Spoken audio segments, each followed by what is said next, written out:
The annual Hollywood Legends Charity Gala was the biggest event of the season. It happened every year at the Beverly Hills Hotel, a fancy place where movie stars like to go. The hotel ballroom was full of light from big crystal chandeliers that hung from the ceiling. Flowers were everywhere. White roses and lilies sat in tall glass vases on every table. The smell of good food filled the air. Famous people from movies and TV walked around in expensive clothes. The men wore black suits with bow ties. The women wore long dresses that sparkled when they moved. A small group of musicians played soft music in the corner of the room. The sound of violins mixed with the noise of people talking and laughing.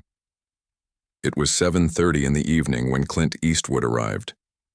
He was 94 years old now, but he still stood tall. His white hair was combed neatly.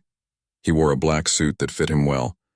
His blue eyes still had that famous look that made him a star in so many movies. Clint walked slowly but with purpose. His face showed the years he had lived. The lines around his eyes and mouth told stories of his long life in Hollywood. Nancy Miller walked next to Clint. She had been his assistant for more than 20 years. Nancy wore a simple blue dress and kept close to Clint as they entered the room. She was there to help him if he needed anything.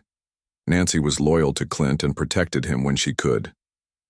"Mr. Eastwood, welcome," said Peter White, the man who ran the gala every year.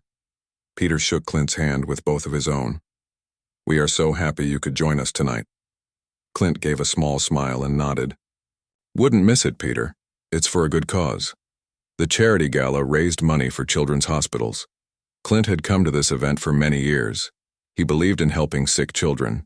It was important to him. As Clint moved into the room, people noticed him. Some older actors and directors came to say hello. They had worked with him years ago and respected him. They shook his hand and patted his back. But not everyone was happy to see the old movie star. Near the bar at the side of the room, a group of younger actors stood with drinks in their hands. They watched Clint with small smiles on their faces.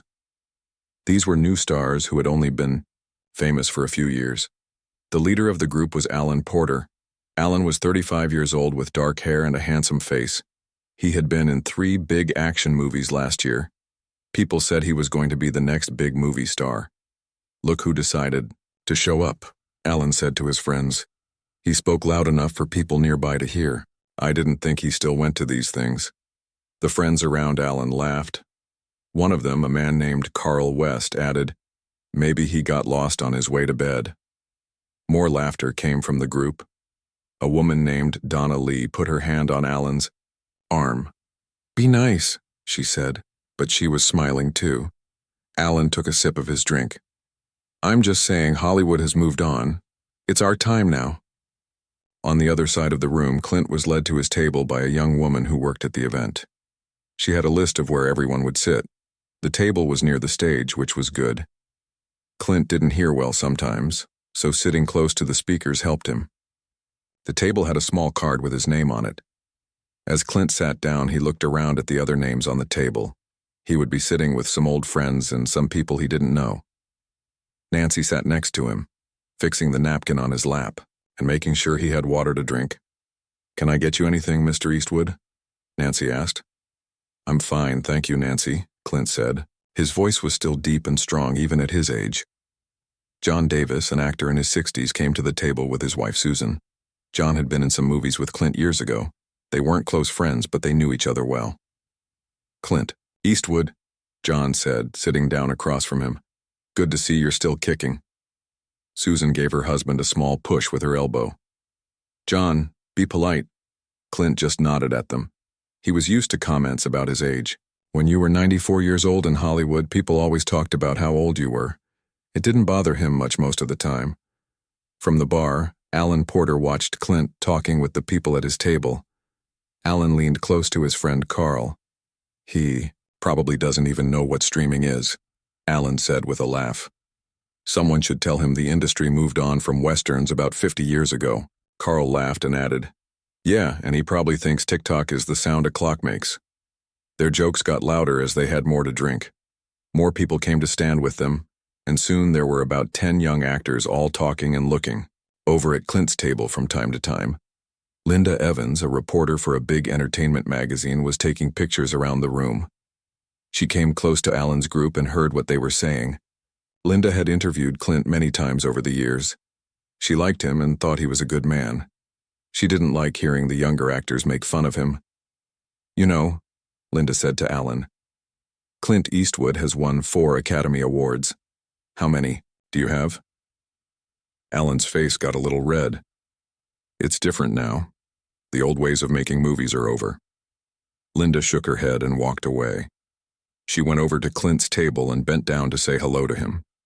Clint smiled when he saw her. They talked for a few minutes before Linda moved on to take more pictures. The room got more crowded as more famous people arrived. Waiters in black and white clothes moved around with small plates of food and glasses of wine. The noise level went up as more people talked and laughed. Music still played softly under all the voices. Clint sat quietly at his table. He didn't talk much. He never did at these events. He watched people move around the room. His eyes still missed nothing. He could see Alan Porter and his friends at the bar. He could see them looking at him and laughing. Clint had been in Hollywood for over 70 years. He knew when people were talking about him. Nancy leaned over to Clint. "Would you like to go say hello to Stephen and Mary? They just arrived." Clint shook his head. "They'll make their way over eventually." More people came to sit at Clint's table. Most of them were older, but there was one young actress named Kate Brown. Kate was new in Hollywood but had been in a movie that Clint directed last year. She was happy to see him and gave him a small hug before sitting down. "Mr. Eastwood, it's so good to see you," Kate said with a real smile. "I've been meaning to thank you again for taking a chance on me." Clint nodded. "You did good work, Kate. No need to thank me." As they talked, Alan Porter and 2 of his friends walked by the table. Alan stopped and put his hand on Kate's shoulder. "Kate, I didn't know you were here," Alan said. He looked at Clint with a small smile. "Getting some career advice from the past?" Kate looked uncomfortable. "Alan, Mr. Eastwood directed my last film. You know that?" Alan nodded slowly. Right, I forgot he still works." He looked at Clint directly now. "How is it directing at your age? Do you take a lot of naps between takes?" The table got very quiet. Nancy started to say something, but Clint put his hand on her arm to stop her. He looked at Alan with those famous blue eyes. He didn't look angry or upset. He just looked at Alan like he was studying him. "I manage," Clint said simply. Alan seemed disappointed that Clint didn't get angry. He nodded to his friends and they walked away, laughing to themselves. The lights in the room dimmed a little and Peter White walked onto the stage. He tapped the microphone to make sure it worked. "Ladies and gentlemen," Peter said, "welcome to the 35th Annual Hollywood Legends Charity Gala. Please take your seats. Dinner will be served shortly, and then we have a wonderful program for you tonight." People moved to their tables. The waiters brought out the first course of the meal. Clint looked down at the small salad on his plate. He wasn't very hungry. He was thinking about the night ahead and wondering if coming had been a good idea after all. Dinner was served at the gala. Waiters in black and white clothes brought plates of fancy food to each table. There was chicken with a special sauce, small potatoes, and green vegetables arranged to look nice. Clint Eastwood cut his food into small pieces and ate slowly. He didn't eat much these days. Nancy Miller, his assistant, watched him with worry in her eyes. "You should try to eat more," Nancy said quietly to Clint. Clint nodded but did not say anything. He took another small bite of chicken. Around the table, people talked about movies and TV shows. They talked about who was working on what project. Clint mostly listened. He had always been a man of few words. At the front of the room, Peter White walked onto the stage again. He tapped the microphone twice. "Ladies and gentlemen," Peter said, "while you enjoy your dinner, I want to tell you about why we are here tonight. The money we raise at this gala will help children in hospitals across the country. It will buy new medical equipment and pay for research to help sick kids get better." People clapped. Everyone thought helping sick children was important. "I also want to announce our special guests for tonight," Peter continued. "We are lucky to have many legends of Hollywood with us. These are people who have made movies and TV shows that we all love. Peter started to read names from a card. When he said each name, that person would stand up or wave and everyone would clap. And of course, Peter said, we have the legendary Clint Eastwood with us tonight. Clint gave a small nod when his name was called. Some people clapped loudly, but others clapped only a little. From the back of the room, someone made a sound like pfft, as if they did not think Clint was important. Peter kept talking. Clint Eastwood is a relic of Hollywood's golden age. His work reminds us of a different time in movie history. Clint's face did not change, but Nancy looked upset. The word relic made it sound like Clint was an old, dusty thing that belonged in a museum, not a person who still made movies. At Alan Porter's table, people were laughing quietly. Alan put his hand over his mouth and whispered something to the woman next to him. She laughed and looked at Clint. Peter finished his speech, and the waiters brought dessert to the tables. It was a small cake with ice cream. While people ate dessert, the teasing of Clint Eastwood got worse. Alan Porter stood up and walked over to a table near Clint's. He started talking to some people there, but he talked very loud so Clint could hear him. My agent told me they're thinking about remaking some of Eastwood's old westerns, Alan said. I told him no way. Nobody wants to see that old stuff anymore. We need new stories, not old men on horses saying tough guy lines. The people at the table looked uncomfortable. They knew Alan was being rude on purpose. One man, a director named Bill Green, tried to change the subject. I heard you're working on a new action movie, Alan, Bill said. But Alan kept going. Yeah, it's a modern story. Not like those old movies where they solve everything with a gun. That kind of simple storytelling doesn't work anymore. Each time Alan said old, he said it louder than the other words. He wanted to make sure Clint heard him. Kate Brown, the young actress at Clint's table, got angry. She had worked with Clint and respected him. She started to stand up, but Clint put his hand on her arm. Don't, Clint said quietly. It's not worth it. Kate sat back down, but she was still upset. He shouldn't talk like that, she said, especially not here. Clint shrugged. Young men have always talked big. It's nothing new. Alan went back to his table, but the teasing continued. Now he and his friends were doing impressions of Clint. They made their voices deep and rough. They squinted their eyes like Clint did in his movies. They said famous lines from his films in a mocking way. Go ahead, make my day, one of them said, trying to sound like Clint but making his voice shake like an old man's. They laughed loudly. More and more people in the room started to notice what was happening. Some people looked uncomfortable. Others seemed to think it was funny. Betty Williams, an actress who had worked with Clint in the 1980s, saw what was happening.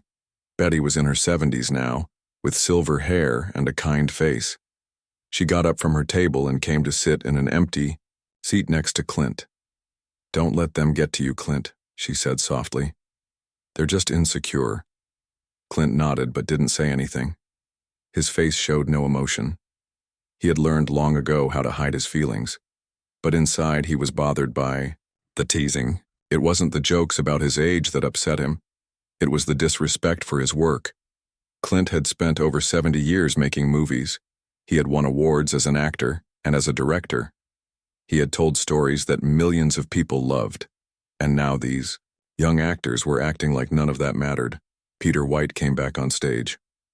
Now it's time for our charity auction, he said.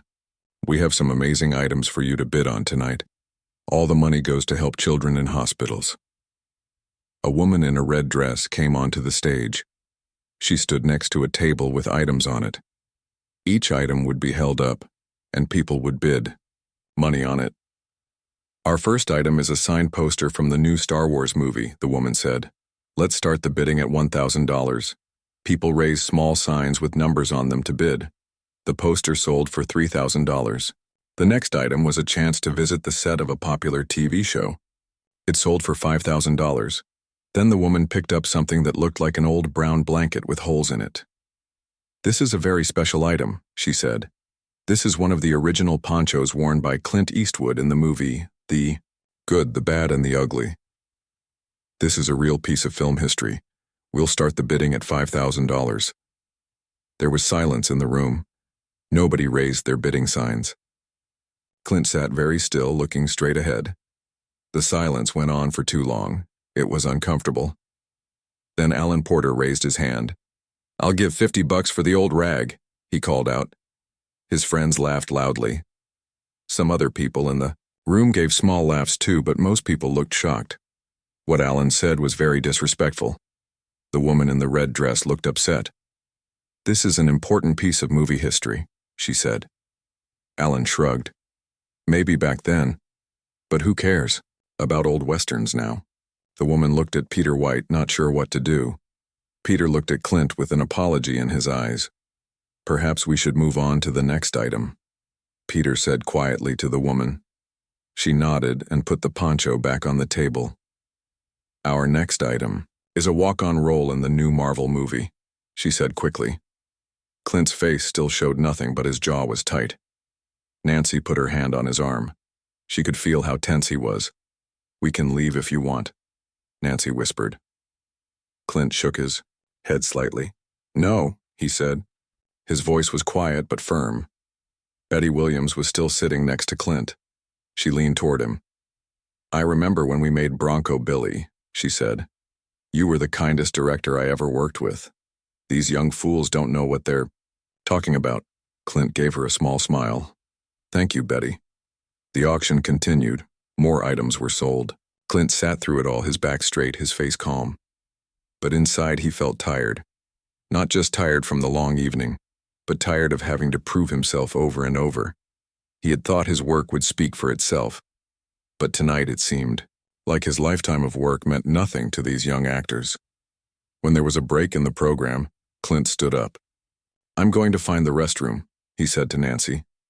As he walked away from the table, he had to pass by Alan Porter's group. Alan was telling a story to his friends. "Maybe they should auction off his director's chair too," Alan said. "Not like he'll be using it much longer." Clint kept walking, pretending he didn't hear. But he heard, and for the first time that night, he wondered if coming to the gala had been a mistake. Clint Eastwood walked slowly to the restroom. The hallway was quiet compared to the noisy ballroom. The walls were covered with fancy wallpaper with gold designs. Pictures of old movie stars hung on the walls. Clint looked at them as he walked by. Many of those stars were his friends from long ago. Most of them were dead now.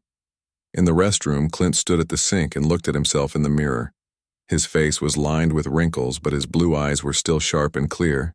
He splashed some cold water on his face and dried it with a paper towel. He took a deep breath. He was not a man who showed his feelings much, but tonight was hard. The teasing and disrespect hurt more than he wanted to admit. The door opened and a man came in. It was George Smith, the auctioneer who was helping with the charity event. George was in his 50s with gray hair and glasses. "Mr. Eastwood," George said, "I want to say I'm sorry about what happened out there. The way they treated your poncho, it wasn't right." Clint nodded. "It's fine." "No, it's not fine," George said. "That poncho is a piece of movie history, and you deserve respect." Clint didn't answer. He just looked at George for a moment, then walked past him and out of the restroom. In the hallway, Clint saw someone else coming toward him. It was Richard Gere. Richard was 75 years old now, with white hair but still handsome. He had been a big star in the 1980s and 1990s. Movies like Pretty Woman and An Officer and a Gentleman had made him famous. Richard and Clint had never worked together, but they knew each other from events like this. "Clint," Richard said, reaching out to shake his hand. "Good to see you." "Richard," Clint said, shaking his hand. "Didn't know you were here tonight." "Just got here," Richard said. "I'm supposed to present an award later." They stood there for a moment, two older actors in a quiet hallway. "How's the event so far?" Richard asked. Clint shrugged. "About what?" "You'd expect." Richard nodded. He didn't ask more questions, which Clint appreciated. They stood in comfortable silence for a moment. "Well," Clint said finally. "Better get back." Richard nodded. "See you in there." Clint walked back to the ballroom. As he entered, he could see that people were taking their seats again after a short break. The auction was over. Now there would be some speeches and awards. As Clint walked to his table, he heard Alan Porter's voice again. Alan was standing with his friends near the bar. a glass of something in his hand. Old man probably got lost on the way to the bathroom, Alan said, and his friends laughed. Clint kept walking, his face showing nothing. He sat down at his table next to Nancy. "Are you okay?" Nancy asked quietly. "I'm fine," Clint said. Nancy had worked for Clint long enough to know when he was not fine, but she also knew not to push him. She just nodded and handed him a glass of water. Peter White came back on stage. "Ladies and gentlemen, we have a small change in our program tonight. Richard Gere has arrived and will be presenting our Lifetime Achievement Award. But first, let's hear from our charity partner about the important work they do." A woman in a green dress came on stage and talked about the Children's Hospital. She showed pictures of sick children who had gotten better because of new treatments that the charity had paid for. Everyone clapped when she finished talking. Then Peter came back on stage. "And now, please welcome Richard Gere to present our Lifetime Achievement Award." People clapped as Richard Gere walked onto the stage. He wore a black suit and looked very neat and handsome for a man of 75. He smiled at the crowd and took the microphone from Peter. "Thank you, Peter," Richard said. "It's good to be here tonight for such a good cause." The room was quiet as people waited for Richard to read from the papers in his hand. These were the words he was supposed to say before giving the award. But Richard put the papers in his pocket without looking at them. "Before I present tonight's award, I'd like to share something personal," Richard said. His voice was calm but strong. He looked right at Alan Porter's table. Alan was sitting now, a drink in his hand. He looked surprised that Richard was looking at him. "When I was a young actor trying to find my way in Hollywood, I had a chance to visit the set of a movie called The Outlaw Josie Wales," Richard said. People in the room looked interested. The Outlaw Josie Wales was one of Clint Eastwood's famous Western movies from the 1970s. Clint had directed it and starred in it. "I was nobody then," Richard continued. "Just a young actor with a few small parts. But I wanted to see how movies were made. A friend got me onto the set for a day." Richard walked across the stage slowly as he talked. "What I saw that day changed how I thought about making movies. I saw a director who knew exactly what he wanted. He didn't yell or make a big show of being in charge. He was quiet, but clear. And everyone respected him." Richard stopped walking and looked at the room again. That director was Clint Eastwood. Everyone looked at Clint. He sat very still, his face showing nothing. "What I learned that day wasn't just about how to make a movie," Richard said. "It was about how to treat people with respect. It was about doing your job well without making a lot of noise about it." The room was very quiet now. No one made a sound. Even Alan Porter was not smiling anymore. "You know, it's easy to make fun of someone who has been around a long time," Richard said. "It's easy to think that new is always better than old. But in this business and in life, that's not true." Richard looked around the room, making eye contact with many people. "Some of you may not know this, but Clint Eastwood directed a movie just last year. At 93 years old, he was still working, still telling stories. How many of us will be able to say that when we're his age?" Alan Porter looked down at his drink. His face was a little red now. "I've been in this business for over 50 years, Richard said. "And I've seen a lot of people come and go. The ones who last, the ones who matter, are not always the ones who make the most noise or get the most attention when they're young. They're the ones who keep learning, keep working, keep telling stories that matter." Richard walked to the other side of the stage. "Clint Eastwood has been making movies for over 70 years. Think about that. 70 years. He's won 4 Academy Awards. He's directed more than 40 movies. And at 94, he's still here, still part of our community." Richard looked at Alan Porter's table again. "So before you dismiss someone because they're older than you or because they made movies before you were born, maybe take some time to learn from them. Because one day, if you're lucky, you'll be the old one. And you'll hope that the young ones treat you with respect." The room was so quiet now that you could hear the air conditioning running. Richard let the silence last for a moment before he spoke again. "Now I'm supposed to present the Lifetime Achievement Award to someone tonight. The papers in my pocket tell me who that is, but I think we all know who really deserves recognition for a lifetime of achievement." Richard looked at Clint. "Clint, would you come up here, please?" People started to clap.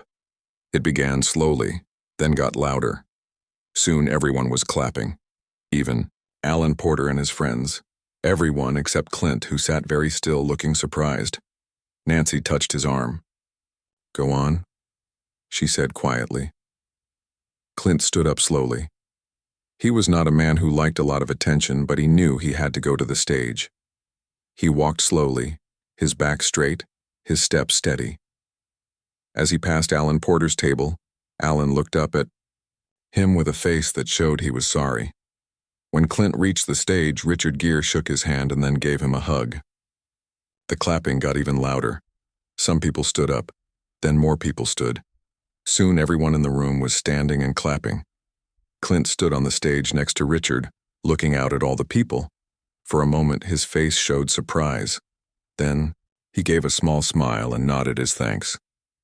The Lifetime Achievement Award was a small golden statue. Richard picked it up from a table on the stage and handed it to Clint. Then he stepped back so Clint could speak. Clint looked at the award in his hands. Then he looked up at the room full of people who were still clapping for him. He waited for the clapping to stop before he spoke. The clapping finally stopped. The room became quiet. Everyone looked at Clint Eastwood as he stood on the stage with the golden award in his hands. He looked at it for a moment, then put it on the small table next to him. Clint was not a man who liked to hold things when he talked. Clint stood tall in front of the microphone. He was 94 years old, but right now he looked strong and sure of himself. The bright lights of the stage made his white hair shine. His blue eyes looked out at the crowd of people. "Thank you, Richard," Clint said. His voice was deep and clear. He did not need to speak loudly. Everyone was listening carefully. "I'm not much for speeches," Clint continued. "Never have been. I've always thought actions speak louder than words." People nodded. They knew this about Clint Eastwood. In his movies, he often played men who said very little but did important things. "But tonight, I think I should say a few words," Clint said. He paused and looked around the room. His eyes passed over Alan Porter and his friends. They looked uncomfortable now. Alan was looking down at the table. "I've been in this business for a long time," Clint said. "I've seen it change in many ways. Some good, some not so good. But one thing stays the same. This business is about telling stories. Stories that make people feel something. Stories that help people understand the world or forget their troubles for a while." Clint put his hands in his pockets. He looked relaxed now. "When I was young, the old-timers taught me how to do this job. Men like John Ford and Howard Hawks, women like Ida Lupino. They didn't have to help me. But they did. And I listened because I knew they had something to teach me." He looked at Alan Porter again. This time, Alan looked up and met Clint's eyes. "I'm still learning," Clint said.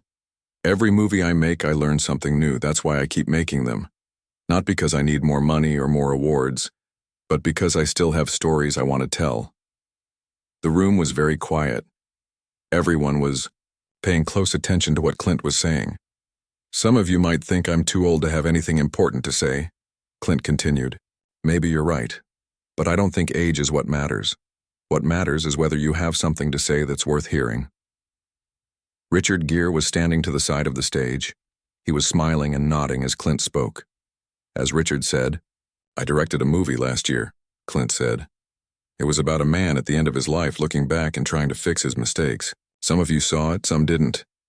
That's okay, I didn't make it for everyone. I made it because it was a story I thought was worth telling." Clint looked over at Nancy, who was watching him from their table. She gave him a small nod of encouragement. "I don't know how many more movies I have in me," Clint said. "Maybe one, maybe none. But I do know this. When I stop, it won't be because some young actor thinks I should. It will be because I have nothing left to say." There was a moment of silence. Then someone started to clap. It was Betty Williams, the older actress who had worked with Clint years ago. Others joined in.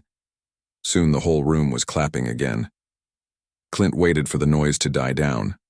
"Now, about this award," he said, picking up the golden statue from the table. "I'm honored, but I think there's been a mistake. This was supposed to go to someone else tonight."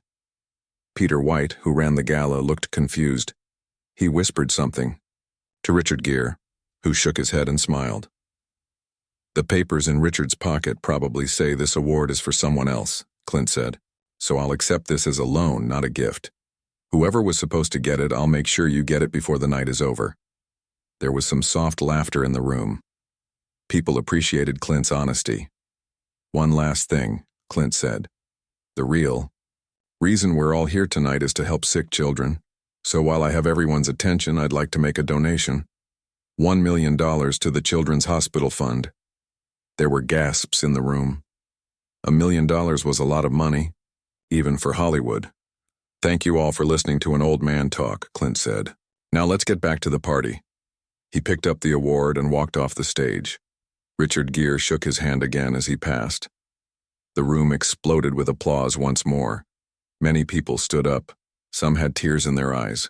As Clint walked back to his table, people reached out to touch his arm or pat his back. They said things like, "Well done, Clint," and "Great speech," and "Thank you for the donation." Clint nodded to them but kept walking. When he got to his table, Nancy stood up and gave him a hug. This was not something she normally did. Nancy was very professional, but tonight was different.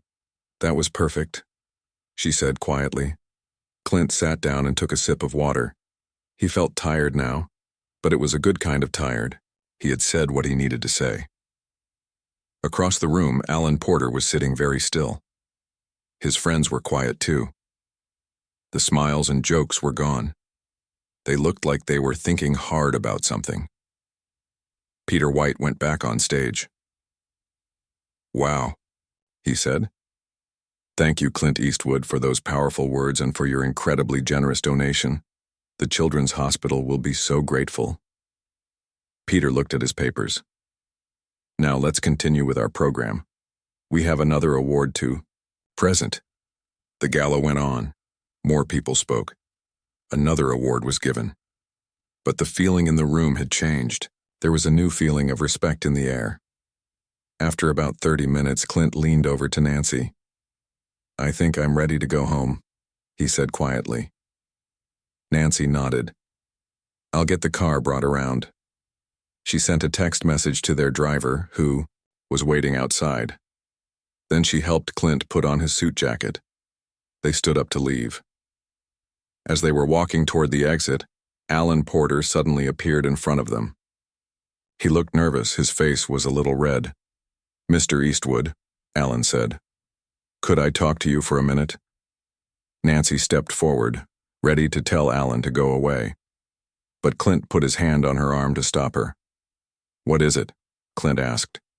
His voice was not angry, just calm and a little tired. Alan took a deep breath.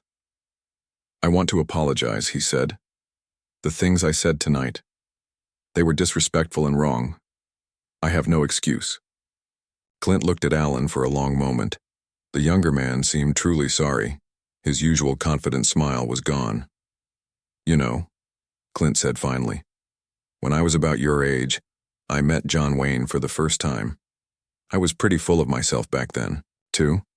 Alan looked surprised. "What happened?" he asked. "Wayne told me to remember that this business isn't about being famous or making a lot of money," Clint said. "It's about the work, about telling stories that matter." I didn't fully understand what he meant then, but I do now. Alan nodded slowly. "I think I'm starting to understand too," he said. Clint looked at Alan for another moment, then he did something unexpected. He reached out and put his hand on Alan's shoulder. "You're a good actor, Porter," Clint said. "I've seen your work, but you could be better if you spend more time thinking about the work and less time trying to be the biggest star in the room." Alan's eyes widened. "You've seen my movies?" he asked, sounding surprised. Clint nodded. "I try to keep up with what's happening in the business," he said. "Even the stuff made by young punks like you." There was a hint of a smile on Clint's face when he said this. Alan smiled too, relieved that Clint was not holding a grudge. "Thank you, Mr. Eastwood," Alan said.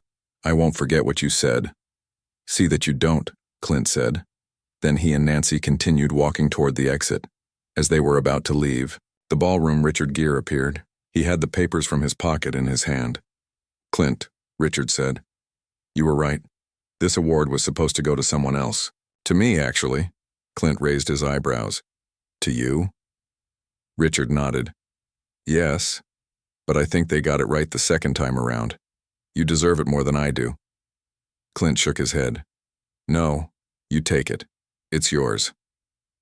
He tried to hand the golden statue to Richard, but Richard put his hands behind his back. "Keep it," he said. "I insist. Besides, they can always make another one for me." The two men looked at each other for a moment. Then Clint nodded. "All right," he said. "Thank you, Richard. Not just for this, but for what you said up there." "I only told the truth," Richard said. "Sometimes people need to be reminded of things they should already know." Clint nodded again. The two men shook hands. Then Clint and Nancy walked out of the ballroom. Their car was waiting outside.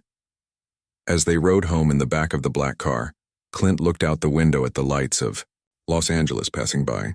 He felt content. It had been a hard evening in some ways, but a good one in the end. "You know," Nancy said, breaking the silence. "I think you changed some minds tonight." Clint looked at her. "Maybe," he said. "But that wasn't why I said what I said." "I know," Nancy replied. "You said it because it was true." Clint nodded and went back to looking out the window. The golden award sat on the seat between them, shining in the darkness of the car. 3 weeks passed since the Hollywood Legends charity gala. It was a sunny morning in Los Angeles. Clint Eastwood sat on the porch of his home in Bel Air, drinking coffee and reading the newspaper. He liked to start his days this way. The golden award from the gala sat on a shelf inside his house. Clint had not made a big deal about it. It was just one more award among many. Nancy arrived at 9 o'clock, as she did every weekday. She carried a leather bag full of papers and a small laptop, computer. Nancy handled all of Clint's business matters and kept his schedule organized. "Good morning, Mr. Eastwood," Nancy said as she came onto the porch. "Morning, Nancy," Clint replied. He folded his newspaper and put it on the small table next to his chair. Nancy sat down in the other chair and opened her laptop. "You have some messages," she said. 3 movie offers came in yesterday." Clint raised his eyebrows. 3? That's more than usual." Nancy nodded. "Yes. I think your speech at the gala made an impression on people." Clint made a small sound that might have been a laugh. "What are the offers?" Nancy looked at her computer screen. "The first is for a small part in a big action movie. The second is to direct a drama about a family in the 1950s.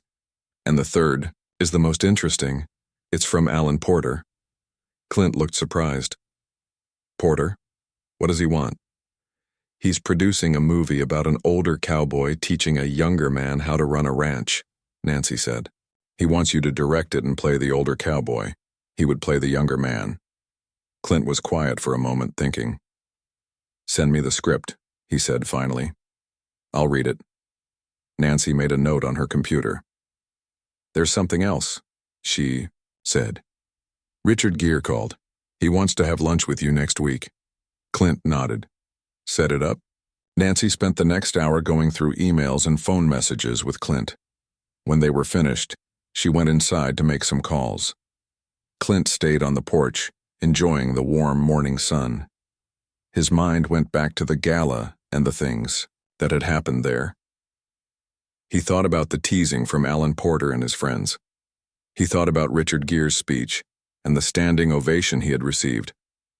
Most of all, he thought about what he had said in his own speech, about having stories to tell. Clint had been thinking a lot about stories in the last 3 weeks. He had an idea for a new movie, something he had been turning over in his mind for a long time. It was about an old man looking for forgiveness from his children before he died. It was a simple story, but Clint thought it was an important one. Nancy came back onto the porch. "I've set up lunch with Richard Gere for next Tuesday at 1 o'clock, she said, "and I've emailed Alan Porter's agent to ask for the script." "Thank you, Nancy," Clint said. Then he added, "I think I want to make another movie."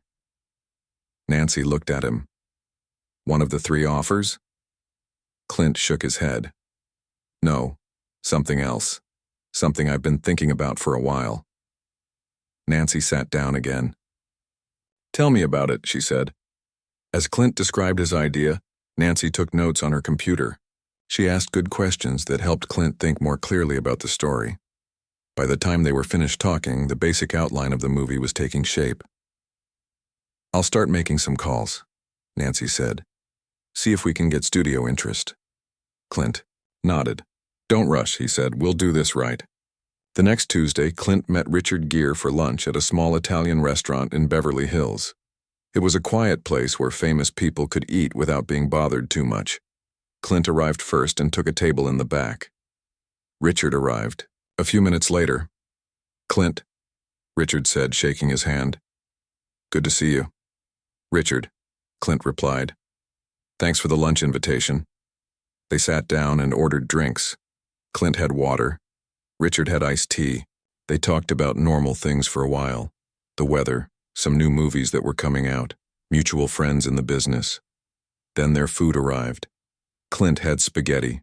Richard had a salad. As they ate, Richard said, I heard you might be working with Alan Porter. Clint shrugged. Maybe. I haven't read the script yet. Richard nodded. He called me too. Wanted to know if I would be interested in a part. This surprised Clint. What part? A neighbor who helps out on the ranch, Richard said. A small part, but a good one. Clint thought about this as he twirled spaghetti on his fork. Are you going to do it? Richard smiled. If you direct it, yes. I've never worked with you before. I think it would be interesting. Clint nodded slowly. I'll let you know after I read the script. They finished their lunch and talked more about the movie business. Richard mentioned that he had heard about Clint's new movie idea from a producer they both knew. Sounds like a good story, Richard said. Would there be a part in it for me? Clint thought for a moment. Maybe. There's a character, the older son who has a hard time forgiving his father. You might be right for that. Richard smiled. I'd like to read it when you have a script. I'll send it to you, Clint promised. After lunch, they walked out to the street together. Clint's driver was waiting with his car. Before he got in, Clint turned to Richard. I never properly thanked you for what you did at the gala, Clint said. It meant a lot.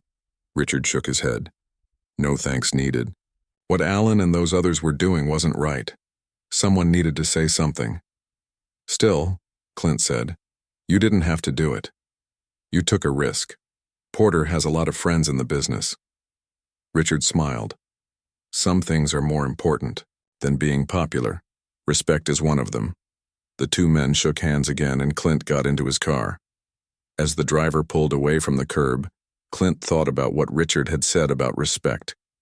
When Clint got home, Nancy was waiting with some papers for him to sign. She also had news.